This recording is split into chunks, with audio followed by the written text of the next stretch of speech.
que comienza en el capítulo 10 de Romanos. Y yo quiero que lean junto conmigo el capítulo 10, versículo 1 de Romanos.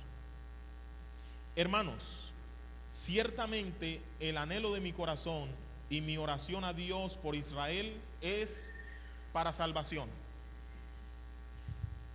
¿Qué menciona el apóstol Pablo en este texto, en este versículo? Menciona dos cosas que yo quiero resaltar: anhelo y oración. ¿De acuerdo? Todo trabajo evangelístico debe comenzar con anhelo y oración. Algunos dirían, y yo en algún tiempo me pregunté, ¿mi oración servirá para algo, para salvar a alguien? Es decir, si yo veo a alguien que está perdido y yo le digo, Dios, salva a esa persona, ¿será que mi oración sirve para algo? Pues el apóstol Pablo dice, mi anhelo y mi oración por Israel es para salvación. Nos muestra que el apóstol Pablo oraba para que Israel fuera salvo.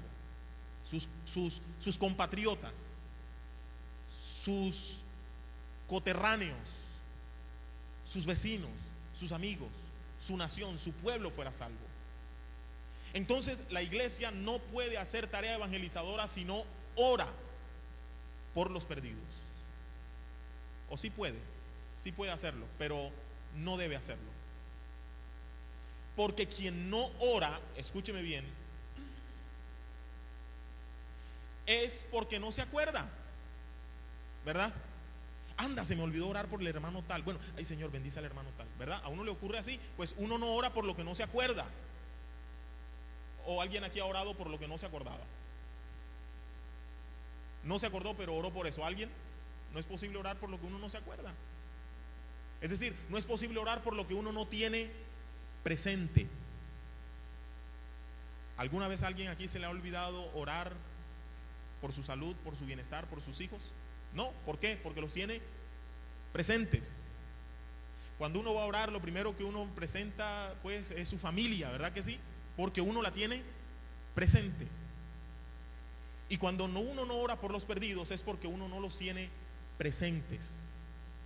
Pregunto, ¿cuántos días de tu vida? No me respondas, porque recuerde que el mensaje se llama conciencia evangelizadora. Es su conciencia, no la mía. ¿Cuántos días en este último mes usted se acostó sin orar por los perdidos? ¿Cuántos días en este mes tú te acostaste sin orar por las personas que están perdidas en este barrio? ¿Cuántos días en este mes tú te acostaste sin decir, Señor, salva a las moras, salva a mi barrio, salva a mis vecinos, salva a mi papá, a mi mamá, a mis hermanos? ¿Cuántas veces? Si lo has hecho, es decir, si te has acostado sin orar por los perdidos, es porque no los tienes presente. Entonces esta campaña no podíamos iniciarla diciendo vamos a buscar a la gente, porque teníamos que comenzarla diciendo hay que tener presente a los perdidos. Y la mejor manera de tener presente a los perdidos es orando por ellos. Pero el asunto es que uno no tiene presente lo que uno no desea, lo que uno no ama. ¿Es así? El texto dice, ciertamente el anhelo de mi corazón, es decir, el deseo de mi corazón, es decir, lo que yo más deseo es que Israel sea salvo. ¿Cuántos de nosotros, no me responda, pudieran decir, yo deseo que Colombia sea salvo? ¿Cuántos pudieran decir, yo deseo que Las Moras sea salvo? Pero ¿cuántos conmigo habremos dicho alguna vez, ay, ese poco de tipos que se sientan ahí dañando el barrio y ¿por qué no le echan la policía? Y una cantidad de cosas que uno dice, ¿verdad? Pero ¿cuántas veces habremos orado diciendo, Señor, salva a esos que están ahí? A esos que se drogan en las calles, a esos que atracan, sálvalos. ¿Cuántas veces habremos dicho eso nosotros? Insisto, si no lo hemos dicho, es porque no lo deseamos, es porque no los amamos. Entonces no podemos iniciar una campaña evangelizadora diciendo simplemente vayamos a buscar a los perdidos. Tenemos que comenzar creando una conciencia evangelizadora. Y mi discurso este domingo, el próximo y el próximo, lo voy a enfocar en tres perspectivas. Así, hoy, la evangelización como responsabilidad de la iglesia. El próximo domingo, la evangelización como devoción de la iglesia. Y el último domingo, la evangelización como pasión de la iglesia. ¿De acuerdo? Hoy voy a presentar la evangelización como responsabilidad de la iglesia. La evangelización no es responsabilidad de nadie más, no es responsabilidad de los ángeles, no es responsabilidad de los perdidos. Escúcheme bien, no es responsabilidad de los pastores, no es responsabilidad de los evangelistas, es responsabilidad de la iglesia. ¿Dicen amén a eso? Ah, yo no soy evangelista, que lo hagan los evangelistas. No, señor. Evangelizar es responsabilidad de la iglesia, y si tú eres iglesia, eres responsable de evangelizar. ¿Estamos de acuerdo? Debemos comenzar por el anhelo de mi corazón. Yo quisiera que el domingo que vayamos a orar, el domingo, ¿qué dije yo? El domingo 17 de noviembre, el día que vayamos a hacer la oración por los perdidos, Dios haya traído un avivamiento sobre esta iglesia. Yo espero que el domingo 17 Dios haya traído un avivamiento poderoso sobre esta iglesia, y que nos reunamos aquí con nuestro grupo de alabanza y con todo bien organizado para hacer una oración por los perdidos. Y yo espero iniciar, porque yo espero dirigir esa oración, si Jesús no ha venido antes, o yo no me he ido. Yo espero, me he ido con el Señor. Yo espero iniciar esa oración ese domingo 17 diciendo: ciertamente el anhelo de nuestro corazón y nuestra oración por Colombia es para salvación. Amén. Y comenzar a orar para que al día siguiente salgamos a hacer la obra evangelizadora.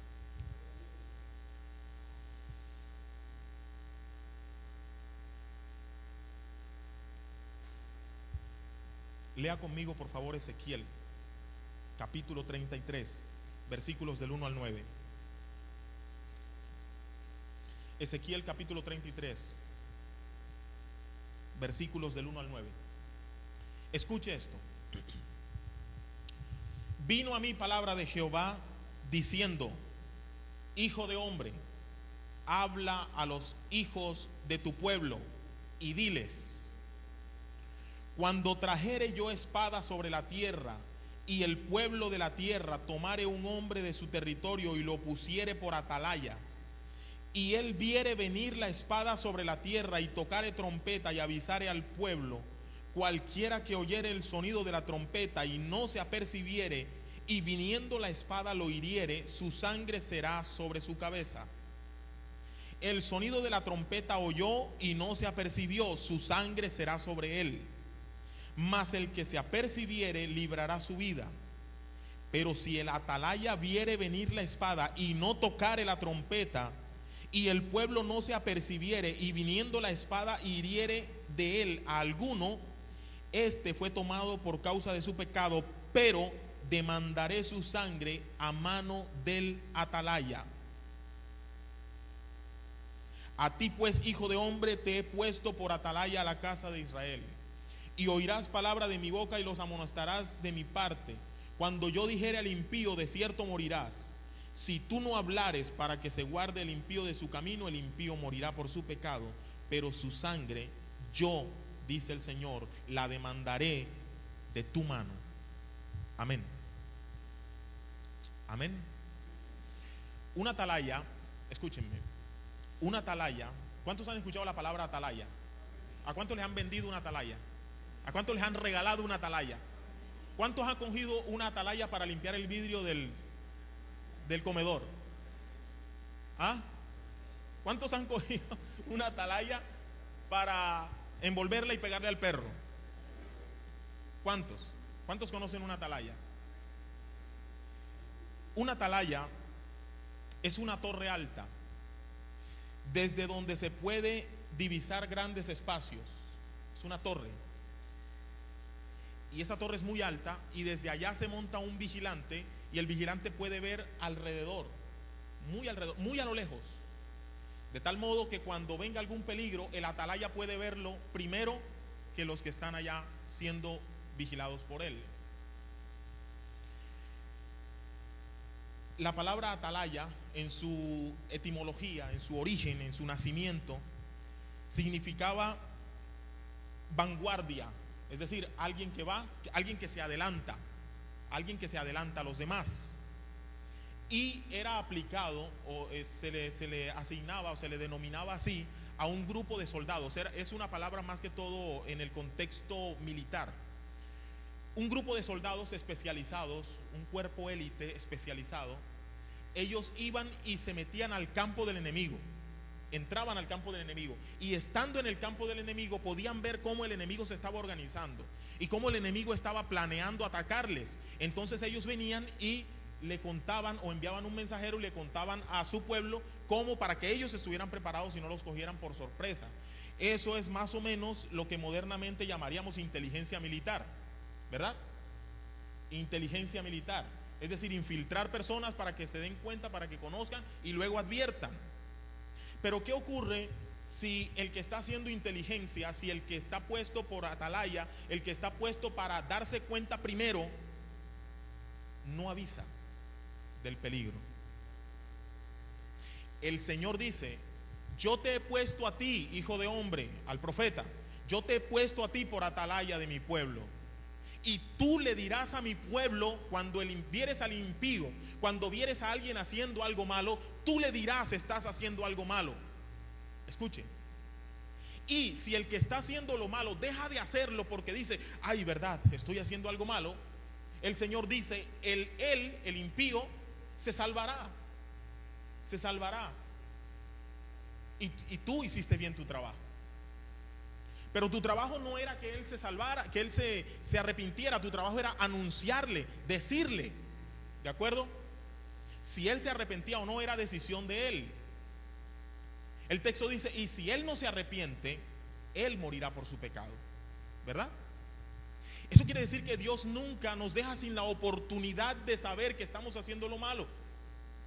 Siempre ha de haber una atalaya, un alguien que nos diga: estás haciendo lo malo. Pero si el atalaya no le dijere al impío: estás haciendo lo malo, y el impío llega a morir por su pecado, ¿sabe qué ocurre? ¿El impío es libre porque no tenía la culpa? No, él morirá por su pecado, pero su sangre demandaré de tu mano. ¿De quién? Del que era responsable de avisarle. Todas las muertes que haya. Y aquí es donde les digo que temblé cuando estaba preparando esto. Temblé. Literalmente temblé cuando estaba preparando esto. Porque muchas veces uno en la onda de la gracia y de la salvación, de la gracia barata, como llama un teólogo alemán, Bonhoeffer, él habla de la gracia barata. Muchas veces uno metido en ese asunto de la gracia barata, esa gracia en la que puedes andar como tú quieras. Si vienes el domingo, bien; si no vienes, está bien; si das para la iglesia, bien; si no das, está bien, porque Cristo ya murió por ti. En esa gracia barata uno no se da cuenta de ciertos asuntos que la Escritura, en los que la Escritura es muy enfática. Y la Escritura dice: si el impío se muere en pecado y tú, que estabas responsable de decírselo, no se lo dijiste, yo no voy a interpretar, hoy no voy a interpretar ese texto, se lo voy a decir literalmente: su sangre demandaré de tu mano. Usted interprételo como a usted le parezca. Otro día hacemos la interpretación. Lo único que sé es que la sangre demandada de un otro sobre tu mano no es algo bueno. ¿De acuerdo? Cuando Dios dice: si él muere, yo demando su sangre de tu mano, no es algo bueno. Yo no me espero una recompensa. Yo espero hacerle una interpretación a ese texto, estudiarlo y hacerle una exégesis y una hermenéutica para tratar de ampliar un poco más este concepto. Pero lo que sí les puedo decir desde ya es que mi espíritu me hace sentir que eso no es una promesa de bendición. ¿De acuerdo? ¿Quién es el atalaya de las moras? Hace mucho rato no sentía esto, hermanos, pero yo siento temblor en esta mañana, en este lugar. En este lugar yo siento temblor en mi cuerpo. ¿Quién es el atalaya de las moras? cada una iglesia que haya en este barrio y se haga llamar Iglesia de Cristo es el atalaya de este barrio. ¿De acuerdo? Y como atalaya vienen unas responsabilidades. Y somos responsables no de venir al culto todos los domingos. Somos responsables de decirle al impío: de cierto morirás si sigues en ese camino. Yo te muestro un camino con el cual puedes ser salvo. Escúcheme esto: ¿quién es el atalaya de su esposo, de su esposa, de sus hijos? Usted. ¿Me está escuchando? ¿Quién es el atalaya de su familia? Usted y todos los que se llamen cristianos en su familia. ¿Quién es el atalaya del vecino de al lado? ¿Quién? Usted. Bueno, de mi vecino soy yo, de su vecino es usted. ¿De acuerdo? Y la palabra para el atalaya es: si no vas un domingo a la iglesia, te castigo. Así es. Si no te vistes como yo quiero que te vistas, te castigo.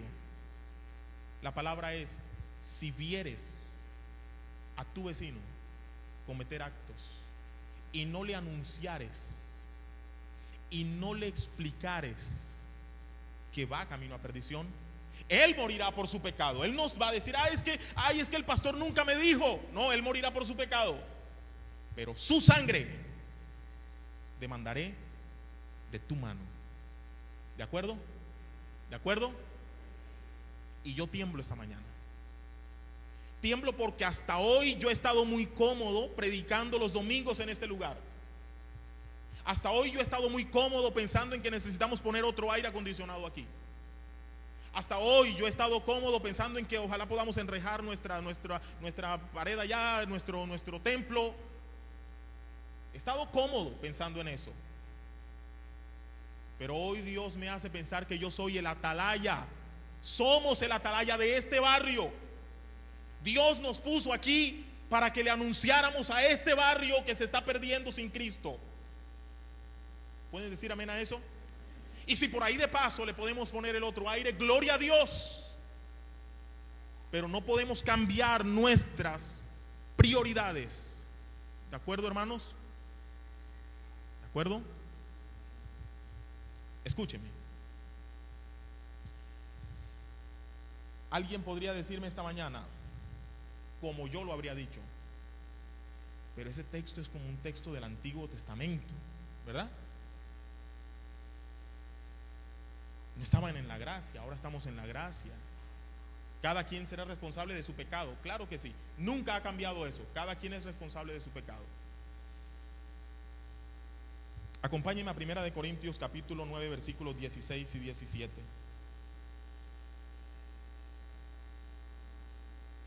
Primera de Corintios capítulo, ¿qué dije yo? 9, 16 y 17.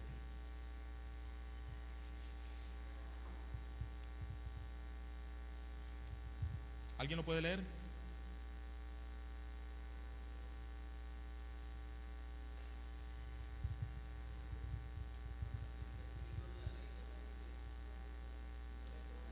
No, Primera de Corintios, pero no. 9:16. ¿Ah?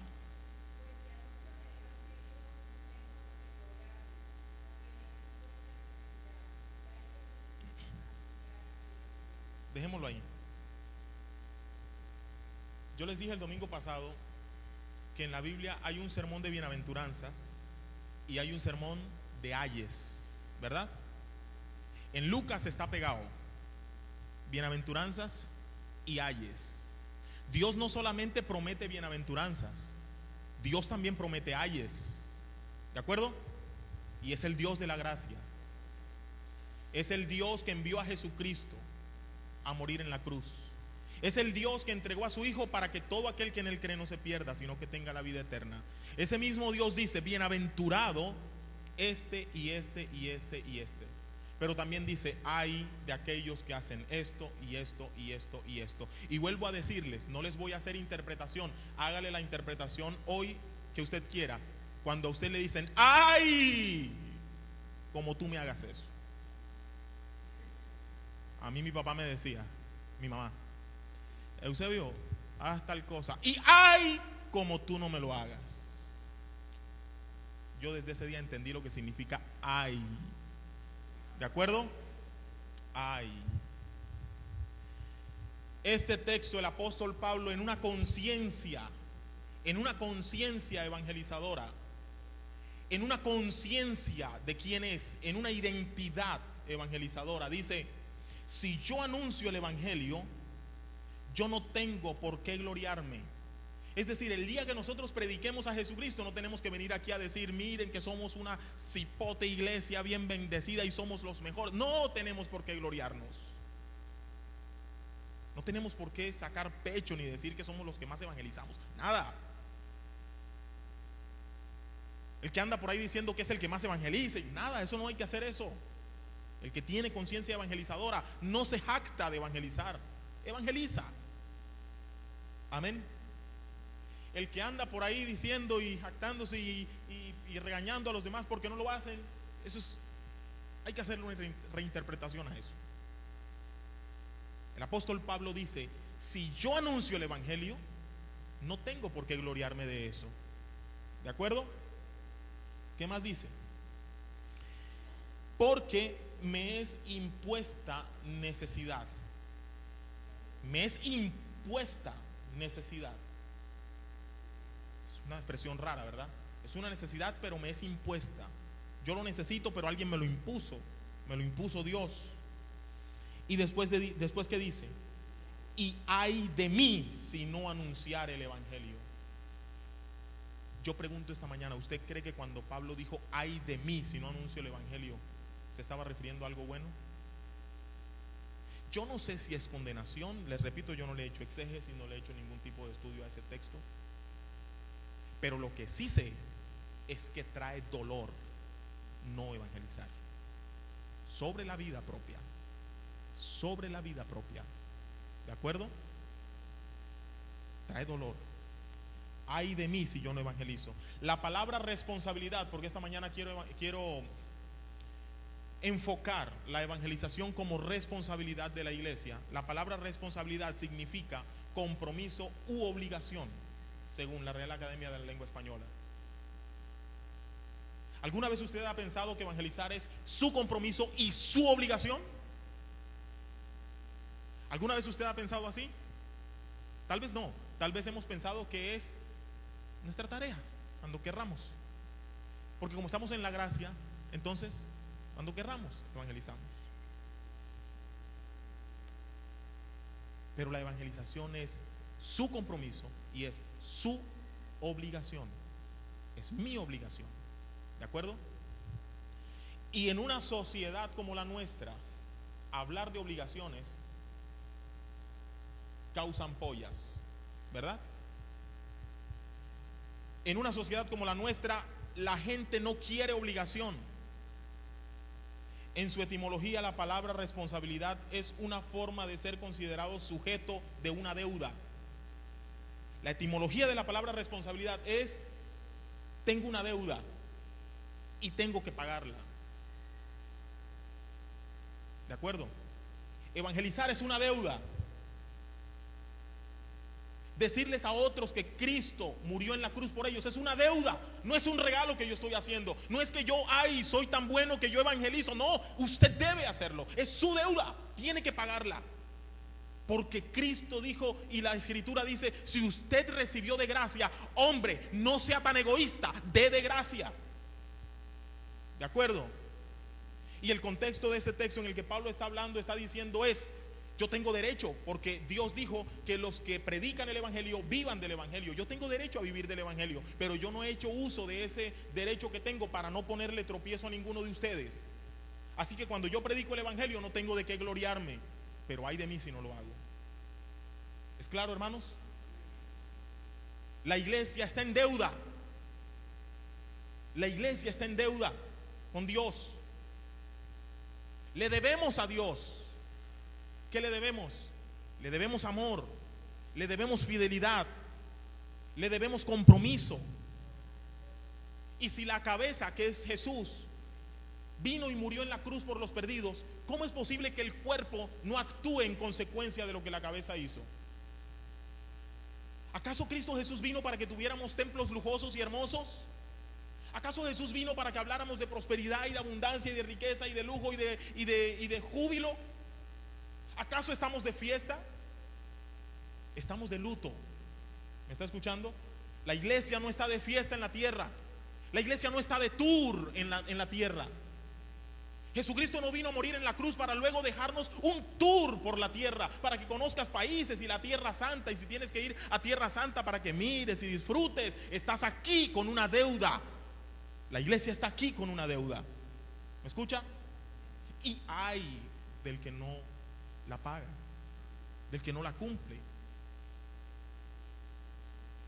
El próximo domingo trataré de hacer un énfasis en la devoción de la iglesia y hasta cuáles serían los alcances de una iglesia que no evangeliza, o de un hombre o mujer que no evangeliza, porque es un asunto serio. ¿Me está escuchando? Ayer Héctor en su predicación evangelística nos ponía un ejemplo que a mí nunca se me había ocurrido, pero me pareció chévere. Él dijo: ustedes han cogido Transmetro allá en la estación de allá en hora pico. Esos son cientos y cientos de personas tratando de entrar por una puertita, ¿verdad? Y cuando el bus se llenó, y cuando se cerró. Trate de abrirlo de la parte de afuera usted, para ver si puede. Cuando Cristo venga, se acabará, yo no sé, me llegó esta palabra ahora a la mente, se acabará la guachafita, se acabará la recocha, se acabará la hipocresía, se acabarán las apariencias, se acabarán los que aparentan pero no son, porque cuando Cristo venga, el que se quedó fuera, se quedó fuera. ¿Dicen amén a eso? Y ahí no es que el primero que corra y el primero que entre, no, ahí es que el Señor dirá: tú ven, bendito de mi Padre, tú no te conozco, apártate de mí, tú sigue, tú allá, las ovejas a mi derecha y los cabritos a mi izquierda. ¿De acuerdo, hermanos y hermanas? Esto no es un juego. Y como decía él ayer, esto no es que si se fue el bus esperamos que venga otro. Esto es que si se fue, se fue, y si nos quedamos, nos quedamos. Así que esto no es un juego.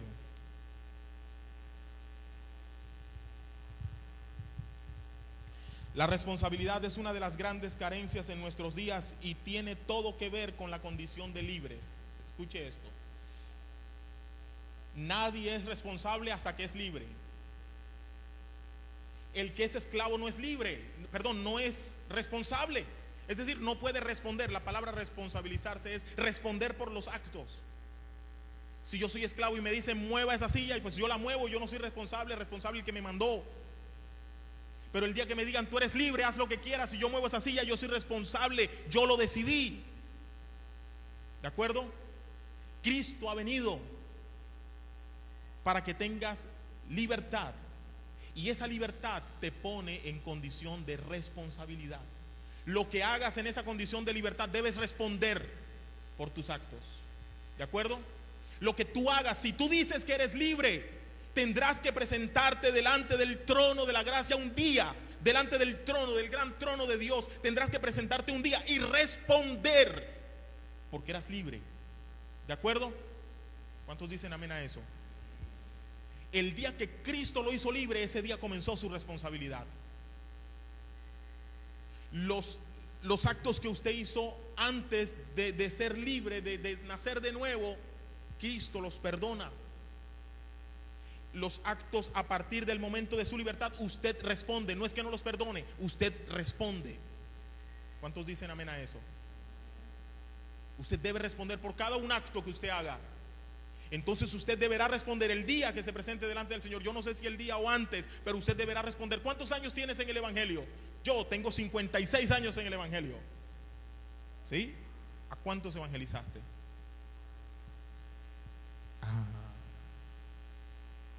No cuántos ganaste, como se dice por ahí, porque nosotros no ganamos a nadie.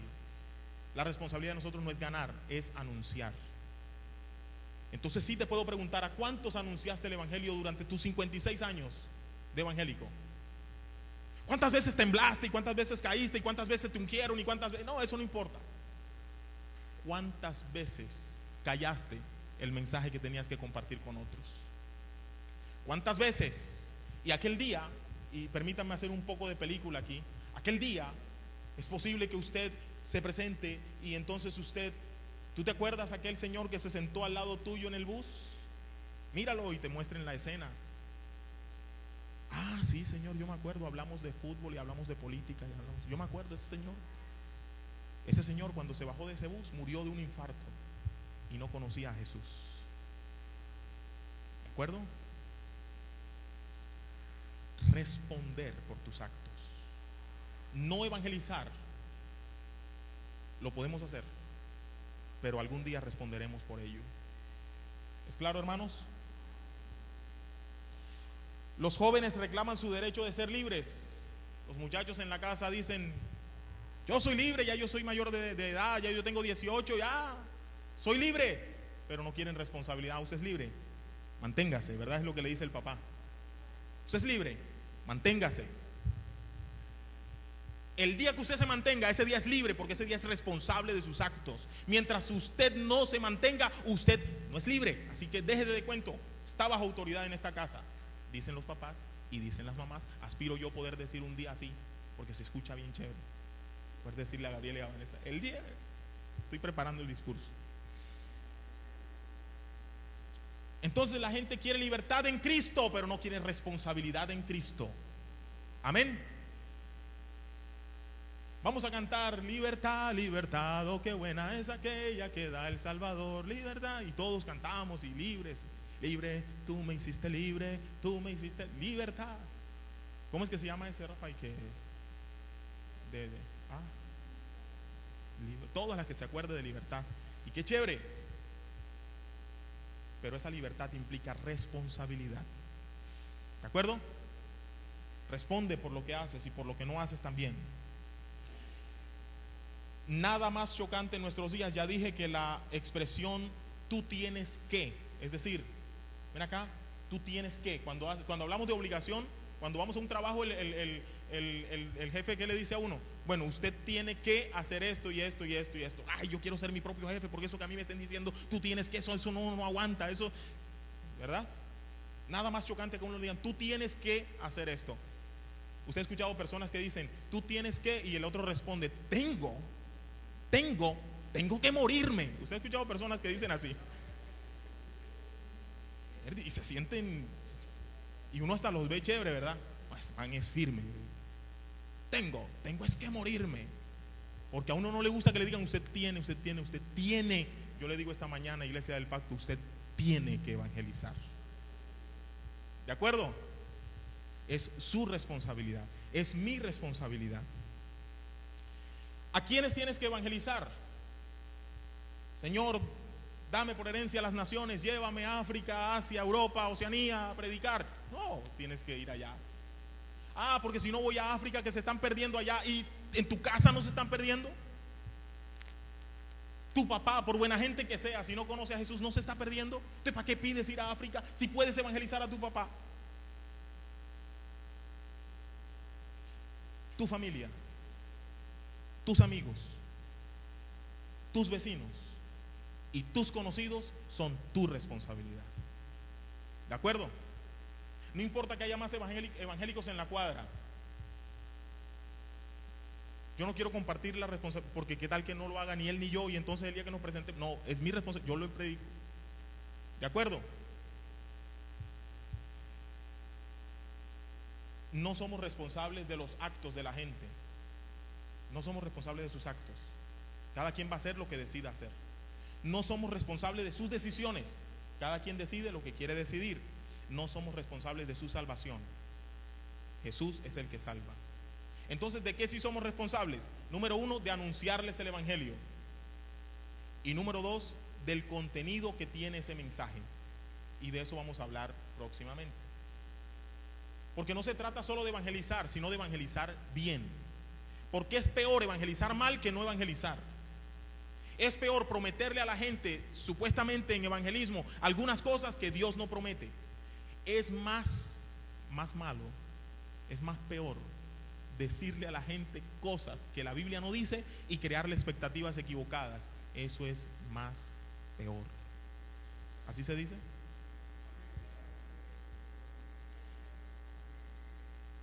Hermanos, Ezequiel dice que demandará de la mano de quien no le anuncie, y Pablo dice: ay de mí si no lo hago. ¿De acuerdo? Responsabilidad, conciencia evangelizadora, la evangelización como responsabilidad cristiana.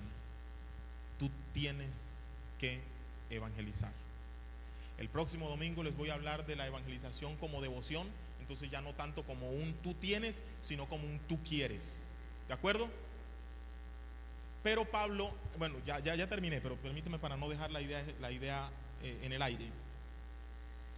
El versículo 16 de capítulo 9 de 1 Corintios dice: pues si anuncio el evangelio, ya lo leí. El 17 dice: por lo cual, escuche, por lo cual, si lo hago de buena voluntad, ¿qué dice? Recompensa tendré. Pero si de mala voluntad, la comisión me ha sido encomendada. Es decir, hay días que uno no quiere evangelizar. ¿De acuerdo? Hay días que uno no amaneció, no se bajó con el pie derecho. ¿O todos ustedes se levantan todos los días con el pie derecho? Hay días que uno se levanta con el pie izquierdo, ¿verdad? Es decir, hay días que uno amanece mareado sin saber por qué, ¿verdad? Amanece uno rabioso. Pero ese día también es tu responsabilidad evangelizar. Y si lo haces de buena voluntad, tienes recompensa. Y si lo haces de mala voluntad, es decir, no es que lo hagas mal, sino que, ay, no tengo como ganas, pero te tocó. Te tocó. Es como que uno, yo no sé por qué uno se comporta así con las cosas del Señor. Eso es como que, Harold, que un día tú amanezcas como, ay, no tengo ganas de ir a trabajar. Amanecí fue como, hoy no voy a trabajar. Ingrid, que tú puedas decir eso. No, hoy amanecí, no, hoy no voy a evangelizar, hoy no voy a trabajar. Es que no es que amaneciste con ganas o no, es que te toca. Hay días que uno va con buena voluntad a trabajar, ¿verdad? Y hay días que uno no va con buena voluntad, pero toca ir, porque la encomienda te ha sido dada. ¿De acuerdo? Les voy a decir una cosa, que de pronto no me vayan a tildar de hereje a mí, ni de mal cristiano. Pero hay domingos que yo vengo con unas ganas de predicar porque amanecí con el pie derecho, pero eso es como hoy, con ganas de predicar, y eso que se pueden pasar 2 horas y yo con ganas todavía. Y hay domingos que amanezco que no quisiera predicar, pero me toca predicar. ¿De acuerdo? Y lo hago, lo tengo que hacer. Ustedes se dan cuenta, me imagino, el día que amanecí sin ganas, ¿verdad? Pero toca hacerlo. Queridos hermanos, pónganse sobre sus pies. Tú tienes que evangelizar. ¿Cuántos dicen amén a eso?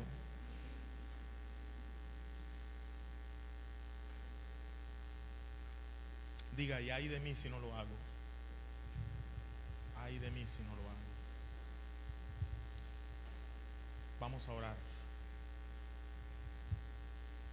Dios que estás en el cielo, esta mañana, Señor, estamos en esta campaña, Señor, de evangelización, en esta misión, Señor, de los 70, este proyecto, Señor, que deseamos con todo el corazón se convierta en un estilo de vida y no en una actividad. Hoy es una actividad, hoy es un proyecto, hoy es un plan. Te pido que mañana sea un estilo de vida, Señor, de esta iglesia, la evangelización. Que lo podamos asumir con toda la responsabilidad. Que entendamos que estar en esta tierra, Señor, implica la responsabilidad de compartir lo que tú nos has dado. Que no entremos en desosiego, que no entremos en angustia por el evangelismo, pero al contrario, que entremos en un disfrute por el evangelismo, Señor. Que tu Espíritu Santo ilumine nuestro entendimiento de tal modo que podamos estar bien claros en que cuando no evangelizamos, Señor, estamos corriendo riesgos de ay de nosotros. Ay de mí si no lo hago. Puedes decirlo esta mañana en primera persona, hermano. Dios, yo sé que hay de mí si no anunciar el evangelio. No me imagino que puede ser ese hay, pero no quiero descubrirlo. Quiero, Señor, que tú despiertes y avives ese espíritu en nuestro corazón y en nuestra vida, Señor. Bendice, Señor, bendice nuestras vidas, de tal modo que podamos, Dios, cumplir con esta misión que nos ha sido encomendada. Bendice la iglesia del Pacto en las Moras, que como atalayas podamos, Señor, estar muy atentos, Dios del cielo, de lo que sucede en nuestro barrio, de lo que sucede a nuestro alrededor, Señor, y que podamos obrar, Señor, en bien, llevándoles el evangelio a estas personas. Muchas gracias te damos en esta mañana, Dios, por Jesucristo, nuestro Salvador y nuestro Señor. Amén y amén. Amén, mis hermanos. Miren, ya nos vamos, termino con esto. El atalaya es aquel que procura inquirir y averiguar lo que sucede. Pero yo pensé, esa definición también se le puede dar a otra persona, ¿verdad? Si yo le digo alguien que busca averiguar lo que sucede, ¿qué otra persona se comporta así? El chismoso. Fue lo primero, oye, pero esto parece que estuviera chismoso. Y yo miraba, no, pero aquí dice que es atalaya. Ah, pero es que el atalaya busca averiguar lo que sucede para corregir y ayudar. ¿De acuerdo? Entonces, hermanos, es batalla espiritual. La iglesia debe entrar en el terreno de Satanás para ver cómo se mueve Satanás y qué planes tiene en contra de nuestro barrio, para poder anunciarle a nuestro barrio. Evangelizar es batalla espiritual también, es entrar en el terreno de Satanás.